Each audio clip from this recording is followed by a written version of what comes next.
شیعه و سنی ندارد.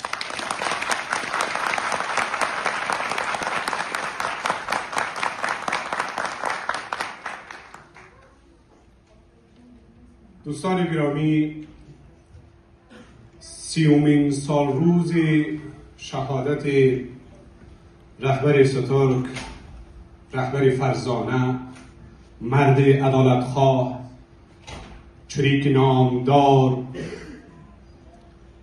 شهید وحدت ملی عبدالعلی مزاری و یاران با وفایشان را خدمت تمامی شما و رهروان آن شهیدی بزرگوار تسلیت عرض می دارم. ممنون و سپاس می کنم از قومای عزیز و نازنین شهر بوفالوی نیویورک که برای نخستین بار سال روز شهادت رهبر فرزانه من را بزرگداشت می کنم. دوستان گرامی، من به عنوان سرباز و راهرو آن بزرگ مرد تاریخ 3 مورد و 3 ویژگی شخصیتیشان را خدمت شما به عرض می رسانم که الگوی شخصی خود من هم بوده. 1. شهید مزاری به عنوان شخصیت در آشنا. ما همه می دانیم که شهید مزاری پس از اتمام دوره عسکری و سفرهایشان به کشورهای همجوار افغانستان دانستند که ملت بزرگ و سرافراز هزاره دارن از درد تاریخی رنج میبرند و رنج میکشند. پیشتر از 100 سال عبدالرحمن خان غدار و آن حاکم استبدادگر با لشکرکشی عظیمی از سراسر افغانستان سرباز جمع‌آوری کرده به جغرافیای مرکزی افغانستان میفرستند و یک جنگ خونین و یک جنگ نابرابر را شکل میدن که در پایان روز 62% مردم عزیز و مردم هزاره نابود میشوند، به قتل عام میشوند. هزاره هایی که سرزمینشان افغانستان هست، هزاره هایی که تاریخشان به خراسان بزرگ برمیگرده، به نابودی کشانده میشه. مزاری بزرگ این درد را به خوبی میدانست و با پوست و گوشتش لمس کرده بود. اینجا بود که شهید مزاری آمد، مانند کوههای بابا و هندوکش تاریخ را استاد کرد و گفت هزاره بودن دیگر جرم نباشد.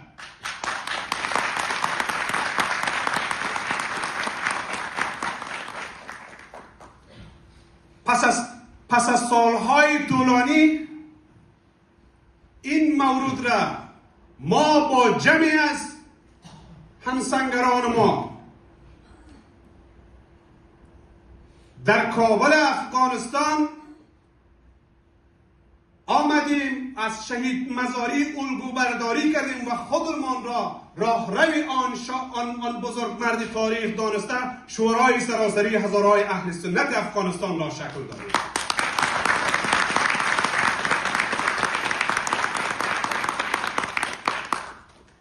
دوم مورد، شهید مزاری به حقوق شهروندی باور داشت. آن چیزی را که شهید مزاری را نسبت به دیگر رهبران افغانستان یک سر و گردن بالاتر متمایز می سازد، شهید مزاری به وحدت ملی باور داشت.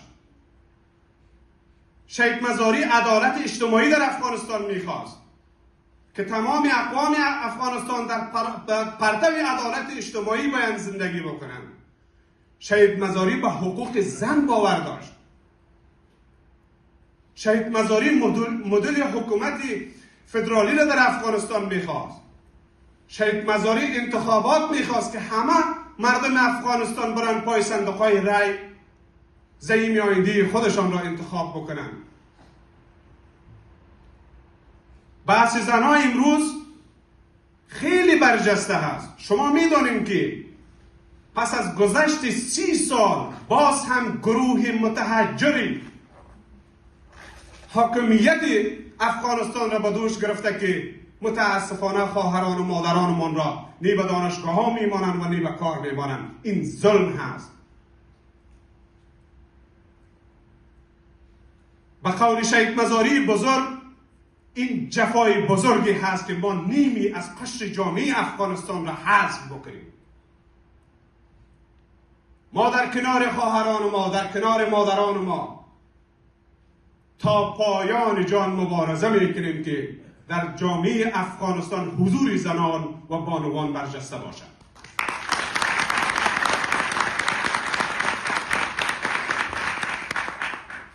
مورد سوم، شهید مزاری شخصیت عملگرا و نترس بود.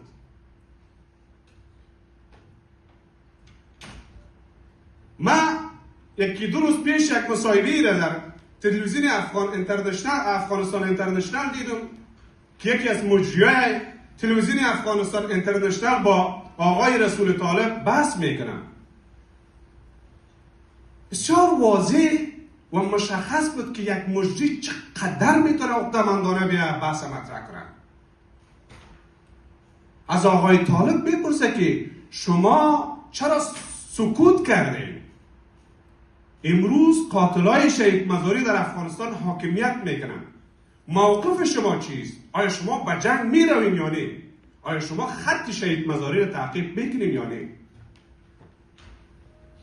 ببینید تفاوت شهید مزاری را با یارانش. شما هر ویدیوی شهید مزاری و هر مصاحبه شهید مزاری، هر جلسه شهید مزاری را که میبینید با گردن سرفراز حرف میزنه، با اقتدار حرف میزنه، نه با ترس و نه با جان. ما اگر نسل شهید مزاری هستیم، اگر راه شهید مزاری را تعقیب میکنیم، ما همیشه با اقتدار حرف بزنیم، هیچ دیو دادیم نحراسیم.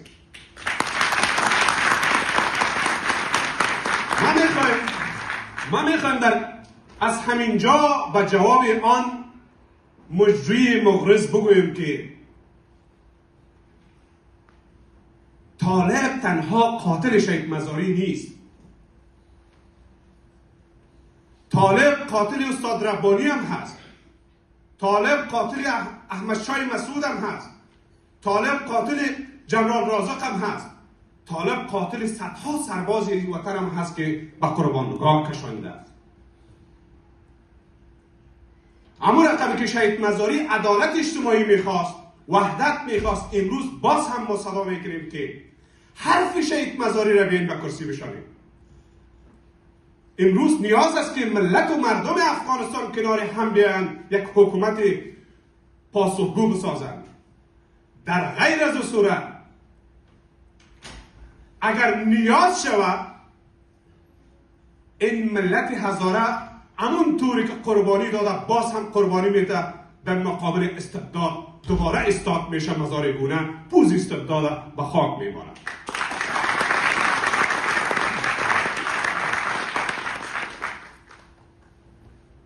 همونطوری که شهید مزاری یکی از آیات کلام الله مجید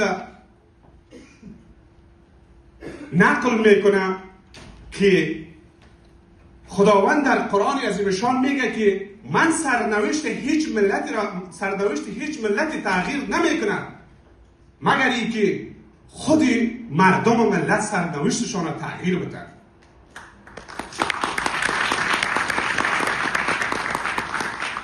وقتی که شهید مزاری در غرب کابل مستقر میشه با پشتیبانی عظیمی از مردمی، دوره‌ای برمیگرده که سران جهادی افغانستان پس از ختم انقلاب اسلامی دوباره کابینه میسازن، کابینه افغانستان را میسازن، اما هزاره در کابینه حضور ندارد. شهید مزاری اینجا استاد میشه که به هیچ وجه قبول نداریم که دوباره هزاره مثل دوره عبدالرحمن خان حذف شود. این از شهامت شهید مزاری، این از پایمردی شهید مزاری، این از غیرت شهید مزاری، این از مردانگی شهید مزاری که ما رهرو آن هستیم.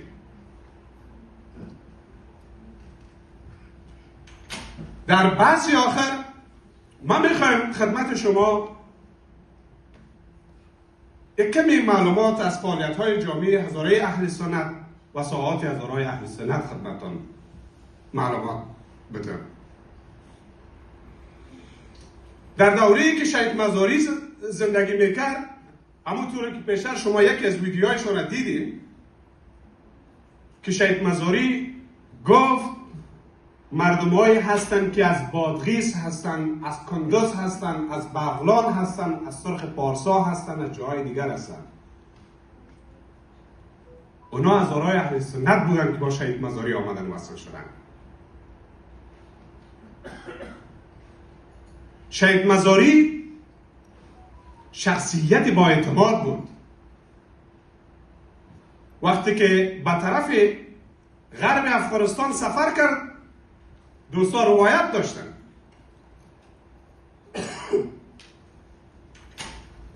میره چند شب را در کلبه نیک محمد معلم میگذرانه. نیک محمد معلم به لحاظ تنزیلی مربوط به جمعیت اسلامی میشه، اما هزاره بودن، هر دوشان اعتماد داشتن، رفاقت داشتن، دوستی داشتن و خونشان اینا را با هم وصل کرده بود. شهید مزاری با هزاره های قندوز ارتباط داشت، شهید مزاری با هزاره های بغلان ارتباط و با انجرس باسم ارتباط داشت، با عبدالله خان که آقای جواد امید نمیفهم که اینجا هستن نیستن، حامل نامه شخصی خود شهید مزاری بودن که بردن به طرف نارینا و اینجا که عبدالله خان امیدوار هستم که ما خودت هزاره هستیم، خونی بچه هزاره توسط بچه هزاره دیگر ریخته نشود. اما پس از شهید مزاری ما با درک این موضوع آمدیم استاده شدیم، گفتیم محرومیت دیگر و هزاره بودن دیگر در جامعه هزاره اهل سنت هم ظلم نباشه، ننگ نباشه، آر نباشه. ما هزاره اهل سنت آوردیم ساختار، وارد یک ساختار تشکیلاتی کردیم.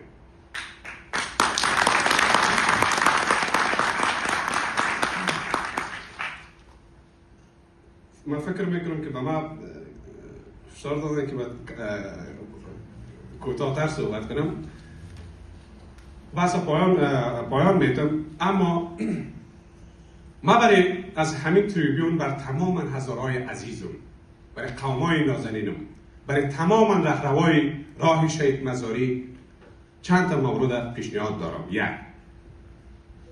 ما همه ساله سال روز شهادت شهید مزاری را در تمام دنیا در جاهایی را که امکان داشته باشد مراسم برگزار میکنیم، پای سخنهای بزرگواران می نشینیم، اندیشمندان در مورد شخصیت شهید مزاری بحث میکنن. اما ما چی نتیجه میگیریم؟ در شرایطی که یک بار دیگر گروه متحجر آمده سرنوشت افغانستان را به دست گرفته. من پیشنهاد میسه یک، تمام رهروای راه شهید مزاری و تماما کمیونیتی هایی که در سراسر دنیا از شهید مزاری مراسم برگزار کردند یک رابطه نزدیک و زنجیره‌ای ایجاد بکنند. بحثایی را که در مورد شهید مزاری، جایگاه شهید مزاری، این که جامعه هزاره چی میخواهد در چنین وضعیتی جمع‌بندی شود، امکانی از این وجود داشته باشه که ما پس از همه این نشست ها ما بیم یک نشست بگیریم در یک جای مشخص، اندیشه های شهید مزاری را گردآوری کنیم ما از جامعه جهانی بخواهیم شهید مزاری را معرفی کنیم که چنین مردی در تاریخ معاصر افغانستان زندگی میکرد که جز انسانیت در سرزمین افغانستان چیزی دیگه ای نمیخواست.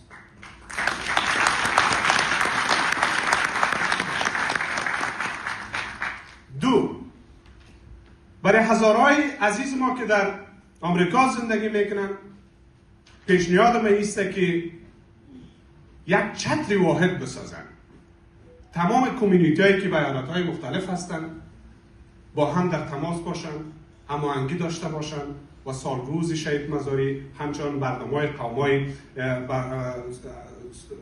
مراسم‌های قومی اینا را هماهنگ ایجاد بکنن.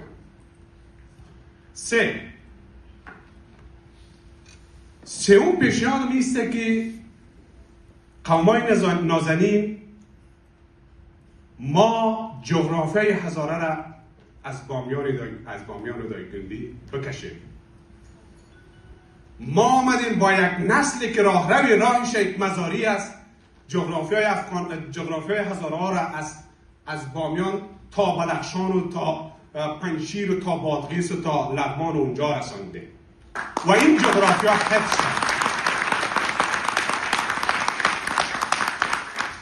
در آخر قسمی که ما در سال روز شهید مزاری در واشنگتن دی سی هم دوستان زحمت دادم یک بار دیگر، چون موضوع ما موضوع اتحاد هزاره هاست، ما بیم اتحاد هزاره ها را به گونه واقعی تمثیل کنیم. از همینجا اگر رفع زحمت نمیشه یک بار دیگر حلقه اتحاد شکل بدین، استارت شوین به خاطر آن شهید بزرگمرد، با هم قول بدین، حلقه اتحاد شکل بدین که ما با هم هستیم و هدف شهید مزاری را از این بعد برآورده می‌سازیم. تشکر.